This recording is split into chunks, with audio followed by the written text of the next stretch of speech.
Okay, so obviously everyone's been talking about 2012 and especially concentrated around the Mayan calendar of this winter solstice, which is December 21st, 2012. Um, let's go ahead and talk about that for what the coming up years and stuff.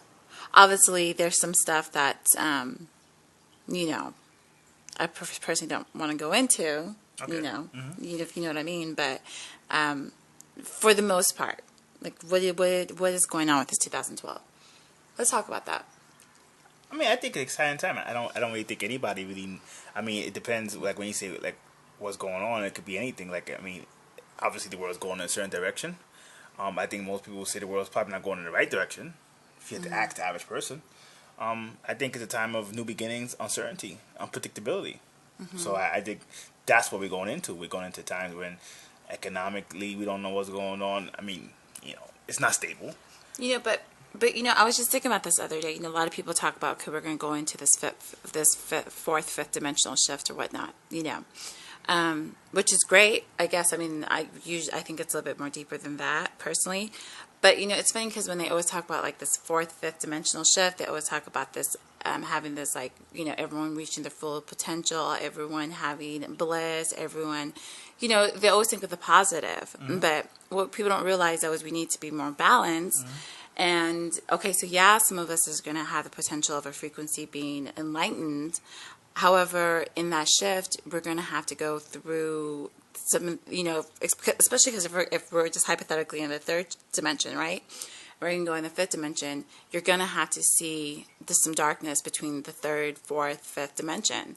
So I just find it really ironic how everyone always concentrates primarily on the positive perception of it, but realize that if you're going to do a whole shift, you're going to have to, everything's going to have to be shown to you, the dark and the bright. Yeah. So yeah, you may see some ascended masters and everyone reaches their full potential. However, no one talks about the darkness that's in the shadow per se. You know what I mean? Yeah. I mean, like, don't you find that kind of ironic how it's kind of like a one-sided story? Well, I think it's kind of the basic. That's part of what humanity is. Like we jump, like we don't get our own stuff together, and we sometimes escape. We try to escape to go someplace else. It's like, your house burning down. You don't know why your house burned down, so then you want to go across the street and go someplace else without understanding what happened to your house. So it's like we don't even understand the third dimension, honestly. It's kind of it's and then kind we of go to fourth and fifth. right. It's kind of like we're as humanity, we're trying to the third dimension is messed up. Let's go to the fourth dimension, and then it's like everyone's running away from something, but no one wants to really look at the real issue, which is really just looking at themselves and realizing, a lot of times people talk about our consciousness and manifestation skills and being of higher frequency. True. However, if we are of this world, and this world is a manifestation of our consciousness. You can't run away from what we manifested, right? Because I've known in my earlier videos, I've talked about thought forms, right? And like I try to explain it on an energy level, but how would you explain like the thought forms, like from like the higher dimensions? They look at like the our thought form on the planet as very poisonous. And how, because of the energy that we emitting through our consciousness to this dimension, it's so poisonous that we're kind of have to be quarantined from the rest of the universe because it can spread. Yeah. But I find it ironic how we can like have so much darkness within us, but then we know no one. Well, I'm not just talking about myself, but for the most part, people do not want to really look or address their darkness, but they always want to jump to the light. Yeah. Well, like, do you think that like that's going to have to be addressed in like 2012, especially with the, Well, with of course, age balance? if you don't address your darkness, you could think of it like you have blockages in your body. If you don't address those things, you can't absorb light. So when you got blockages and scars on your mind and your body, you're not going to be able to absorb the new frequencies or new light codes. So when you kind of scared of the dark or the dark in you, how could you absorb the new energies coming in? And that's why I think a lot of people miss. I think sometimes it's like Noah's Ark. If they say he grabbed the animals and he did all this stuff, like in the beginning of magic is shamanism. It's kind of like getting into the animal in you, which is your instincts, which is like getting into your internal thought process, like your deep subconscious mind, before you go to the next stage. So before he went in the ark and went to the next stage, he had to get the animals. He had to make sure his family was good. He had to do all those internal things, those kind of grounded things, before he went to jump to the next stage. Right. We don't do that anymore. So in a sense, 2012 has become like a clown show, like it's like a circus act where everybody's looking forward to something new and they didn't even finish the old stuff. Right. And in a way, that's not how the universe works. It's kind of like, why can't people ascend? Because you don't know this world. When you know this world, you get to ascend and go past the next world. Right. So when people talk about the fourth or fifth dimension, what they should ask is what people in the fourth or fifth dimension want us in their world. It's like in our world. People have, you can see a nice neighborhood, and some people from the nice neighborhood don't want people from bad neighborhoods to come in. Now, whether you think that's wrong or not, people do it. Right? Why? Because the people from the so-called bad neighborhoods would supposedly bring down property value or something like so that. Isn't it the same thing for the beings of high dimension? And it's probably will be worse because, like you said in your video, it's thought forms. It's thought. It's like if you go to a place and you could feel people not like you, or you feel people strange, you're feeling their thought patterns. And that's in the third dimension. But when you go to the fourth or fifth dimension, you feel it even more clear. It's less dense, so you feel it harder. So if you're messed up in the head, why do you think people from the fifth dimension will let you into their dimension? That's true. Yeah, because like here we have that illusion of separation, but when you go into, where everyone talks about the fourth dimension is about time. Well, if we go into a place where there's no time, then everything is just like it is what it is. But then that also goes into, people who want these like superpower psychic abilities and things like that. Although that is a potential for some, you can't really get those until you fix your body, who is the instrument to fine tune. You have to fine tune the instrument that you're going to have these abilities. So I know we had a conversation like not too long ago about how if you have a dark heart, or if you have pure thoughts, or if you have judgment, you're probably not going to be able to. The universe, some people say Shiva, who grants your third eye, won't give you those gifts because you're going to have judgment. You know what I mean? And I think a lot of people don't realize that. So it's like like you said, you have to get in tune with, like shamanism, get in tune with your nature, really fix yourself for what it is. Because a lot of time people's like, oh, I'm meditating, if it's not working. And it's like, don't do it for powers. Do it to fix yourself. And only when you fix yourself, you won't have any of these like judgments that you have on people. You won't be... you won't have judgment, so the universe can show you things, and you would just see it for what it is without having a personal attachment to it, right? Yeah. Don't you think? I agree. I think, and just look at powers. Powers are something that, when you're in the stage of ascension, powers can come. So what would a yogi say? Yogis say the power is really being disciplined, being kind, being a better person. I think real power is nobility. Power. That's the real power. Stuff like telepathy and telekinesis can come if that's what your job entails. It's almost like being a good astrologer. If you're designed by the source to be an astrologer and help people with it, you'll be a natural at astrology. So like if you're a natural warrior, you're naturally born with Mars energy strong because that's what you were created to do. So telepathy and telekinesis, all these powers, it can come if that's what your job is. Right. But there's some yogis who you don't even know them, who are enlightened, who ascended, who never displayed those powers. Right.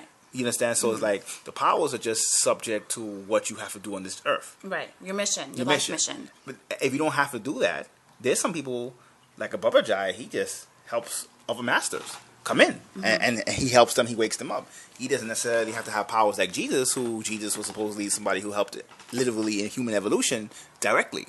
Whereas you got a lot of people like Baba Jai who maybe just, they wake up the Jesus type. And that level, they don't need powers. Right. You understand? So it's like the powers is superficial, but I think it's because people, again, don't want to really get into their own inner self. They want to jump, and they think the powers is going to get them like a shortcut to even ascension or whatever the case. Sometimes the power is for worship. I feel, maybe. But it's true because if you take the analogy, I like using an analogy, like if you're going to war, and you're going to have someone who just all they have to do is make sure. Count all the nurse, for example, someone who's just supposed to be a nurse, and they're going to be in an excluded area, safe from harm. You're not going to give them a machine gun and a machete and all this crazy equipment if they don't need it. So you're going to be given the gifts that you was made for you. But the thing is, people should just realize like what exactly is your gift, and whatever your gift is like something that's naturally to you that you can do effortlessly. You know what I mean? Yeah. And then sometimes people want, look for the fancier things. But sometimes, like, sometimes the fancier things is not the best things, because if you have the fancier gifts, that means you probably have a big job to do, a huge job to do, and you have big responsibilities. I mean, sometimes it's better not to have these gifts or those gifts, because you don't have to deal with the big stuff that they put you to. You know what I mean? Yeah. So, obviously, I don't personally don't think anything's going to happen in 2012, December 21st, like exactly that day to that point. I think there's just going to be shifts in energy that's been happening. Do you think people are going to be seeing these darkness? And how do you think they're going to start seeing it? Because I think most people have to face their darkness before they come to the epiphany of ascension. You can't skip darkness, go to ascension, and then come back down. Like, you have to, there's going to be a lot of darkness people are going to have to face, either within themselves or interdimensional shifts. How do you think people are going to take that? Well, I mean, I think people in general probably will be disappointed if they're waiting for some magical stuff to happen. I think that's obvious. I think even people who were saying the world's going to end are kind of trying to backtrack on that now. Because if you look at the Mayans was basically saying that's the end of their culture. Like, if you look at it, it's the end of their age. They had to take the world to a certain point, and that was their end. And it was supposed to be certain galactical alignments, and we can argue about what that is. But in general, that 2012 date was to talk about, that was Mayans specifically talking about their culture. They took us from one level, and we're going to go another level. It was not the end of the world. And for the most part, if you're not really paying attention, you're not going to see any visible change. Right, that's I think that's very true, because if you're not aligning yourself with the energies that is shifting, life's going to be basically all the same for you until things really hit the fan, which won't be for like a couple of years, but by then everyone's going to have to see it. But yeah, most people, life's going to be the same as it is always. I agree. But I think it's an exciting time. I think, it's like when people say, is the world going to change? Usually when somebody says that, they're not paying attention. The world's been changing a lot. The world's going through a lot of changes. I mean, time is going faster. If people pay attention, the concept of time is going faster.